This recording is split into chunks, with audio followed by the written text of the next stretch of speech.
It was supposed to be an ordinary Thursday afternoon. The sun had dipped slightly behind the tall windows of Jefferson High, casting the classrooms in a lazy orange glow. Students shuffled their notebooks, teachers hurried to finish their lessons, and the clock ticked toward the final bell. But then, without warning, the sharp crack of the intercom broke through the routine. "Attention all staff and students. This is not a drill. Lockdown. Repeat, lockdown immediately." The announcement froze the room. For a second, no one moved.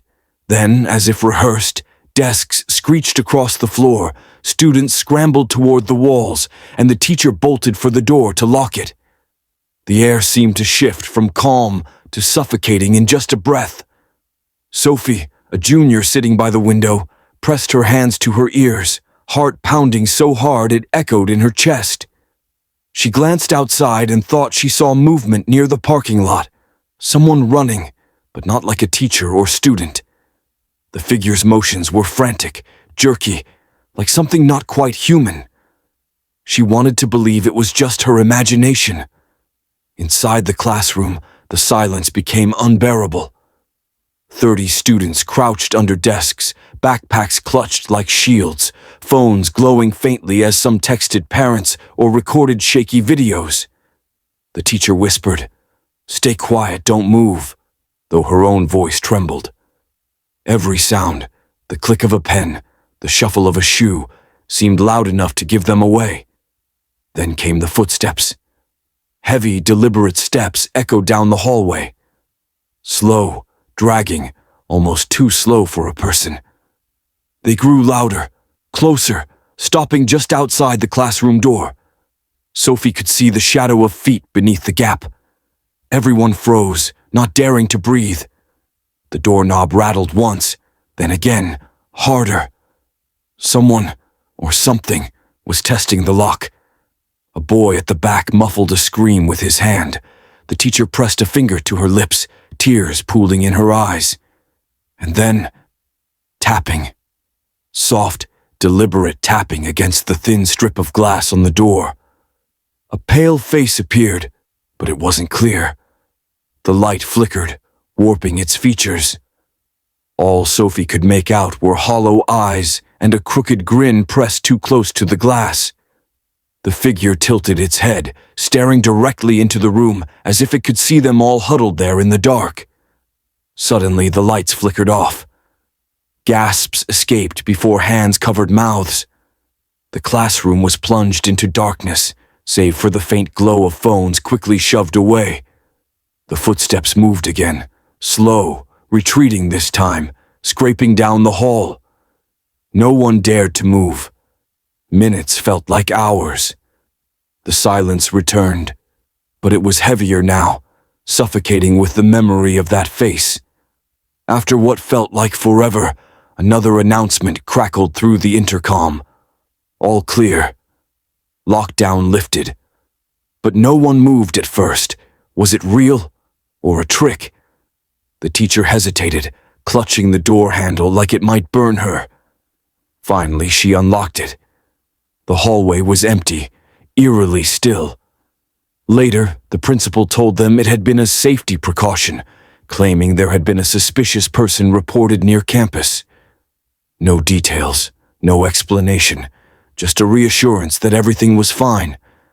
But Sophie knew what she had seen, that pale, twisted face watching from the other side of the glass.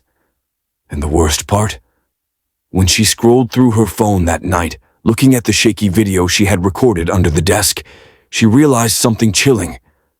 The figure's face wasn't just at the window. For a brief second, its reflection appeared inside the classroom, staring straight at her. Marcus had never taken lockdown seriously. To him, they were just interruptions, annoying drills where everyone had to sit quietly while teachers pretended they were in danger. He would joke with friends, roll his eyes, or sneak a text under the desk. But that night, when the lockdown alarm blared across the school during basketball practice, he realized how wrong he had been. The sound wasn't like the calm instructions of a drill. It was urgent, panicked, blaring through the gym speakers. Lockdown. Lock all doors immediately. This is not a drill. The coach shouted at the players to run to the locker room, but Marcus was already frozen in place. The gym was huge and emptying fast.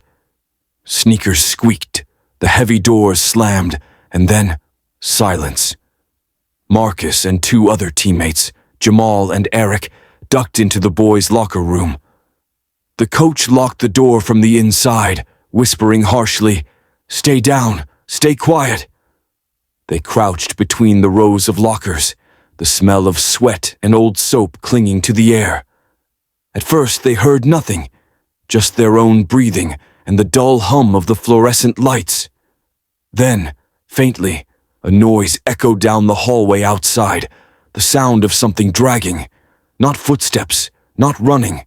A slow, scraping drag, like someone pulling a heavy bag or chain along the floor. Eric mouthed, "What the hell is that?" No one answered. The dragging sound grew louder, closer, until it stopped right outside the locker room. They could hear it breathing now, slow, wet breaths, too heavy to be human. Marcus's stomach knotted as the doorknob twitched. Once, twice. Slowly, like whoever, or whatever, was outside wanted them to know it was there. Then came a knock. 3 slow, hollow knocks against the door. The coach held his finger to his lips, signaling them not to move, but Marcus couldn't stop trembling. He felt sweat sliding down his temples. Every instinct screamed at him to run, but there was nowhere to go. Suddenly the knocking stopped. The silence stretched, unbearable, until a faint whisper drifted through the door. It was low, broken, almost playful. "I see you." Marcus's blood ran cold. Jamal clutched his arm so tightly it hurt. Then, without warning, the locker room lights flickered violently, buzzing overhead. The air felt electric, charged, as shadows jumped across the walls. A loud crash erupted outside, the sound of lockers slamming against walls as if something massive was being thrown. The coach, trying to stay calm, whispered, "Don't move. Don't say a word." But Eric couldn't take it. He pulled out his phone, hands shaking, and opened the camera, aiming it toward the small vent window high on the wall. For a brief second, the flash illuminated something outside the door. Marcus saw it too, a pale, distorted figure crouched unnaturally low, its limbs bent at impossible angles. Its face was nothing but a wide, gaping mouth stretched too far, as though it had been carved into its skin. Eric dropped his phone, and the clatter echoed like a gunshot. The dragging started again, this time circling the locker room. They could hear it scraping along the walls, tapping, probing. Every second felt like an eternity. Then, just as suddenly as it began, it stopped. Minutes passed. Finally, the intercom crackled. All clear. Lockdown is lifted. The coach didn't move. He waited, staring at the door as if expecting it to burst open. After 10 minutes, he finally unlocked it. The hallway was empty, but not untouched. Lockers were bent inward, as though something had slammed into them with impossible force. Long, dark streaks stained the tiles, stretching down the corridor and vanishing around the corner. The boys left in silence, but Marcus couldn't stop replaying the voice in his head. "I see you." That night, Eric posted the photo he had accidentally taken when the flash went off. At first, it just looked like a blur. But when Marcus zoomed in, his heart nearly stopped. The pale figure wasn't just outside the door. It was pressed against the vent window, its face twisted into that grotesque smile, staring straight into the camera, as if it had been waiting for him to look. The final lockdown story didn't happen during the day, but in the dead of night. Rachel was one of the few students who stayed late for the drama club rehearsals. By the time practice ended, most of the school was empty, the halls dark except for a few flickering exit signs. She gathered her things and started toward the main doors, but halfway down the hallway, The loudspeaker crackled to life with a sound that made her blood run cold. "Attention! Lockdown! This is not a drill!" Lockdown immediately. Her heart stopped. At night? That made no sense. No one was here except a handful of students and the janitor she had seen earlier. She glanced around the long hallway, its lockers stretching into shadows, and realized every classroom door was already locked. She was alone. Panic set in. She darted into the nearest classroom and shut the door quietly behind her. The room was pitch black except for the pale glow of moonlight filtering through the blinds. She crouched low, clutching her backpack, trying to steady her breathing. For a few minutes, there was only silence. Then she heard it, keys jingling. At first, the sound reassured her. It's just the janitor, she thought. Maybe he was checking the rooms. But the jingle wasn't steady, like someone walking with keys in their pocket. It was slow, deliberate, keys sliding one by one, as if someone were searching for the right one. The sound grew louder until it stopped right outside her classroom door. Rachel's throat tightened. She pressed her hands over her mouth to keep from gasping. The doorknob twitched, slowly, carefully. Then the sound of keys scraping against the lock. She wanted to believe it was the janitor, but something felt wrong. Why wasn't he calling out? Why wasn't he reassuring the students? The lock clicked once, but the door didn't open. Instead, the keys jingled again, moving to the next room. Rachel's relief was short-lived when she realized the pattern. The figure was testing every lock, one by one, moving down the hall, searching, hunting. She peeked through the blinds, trying to see who it was. Under the dim hallway light, she caught a glimpse. It looked like the janitor, same uniform, same posture, but his movements were off. His head jerked too sharply, his steps dragged unevenly, like a puppet being yanked by invisible strings. Worse, his face wasn't right. Even from a distance, she saw his mouth stretched too wide, lips torn into a smile that didn't belong to a human. Rachel ducked down, heart pounding in her throat. Minutes crawled by as the jingling keys moved farther down the hallway. She thought she was safe, until she heard the sound again, closer than before. She realized with horror that he had doubled back. This time the keys stopped at her door once more.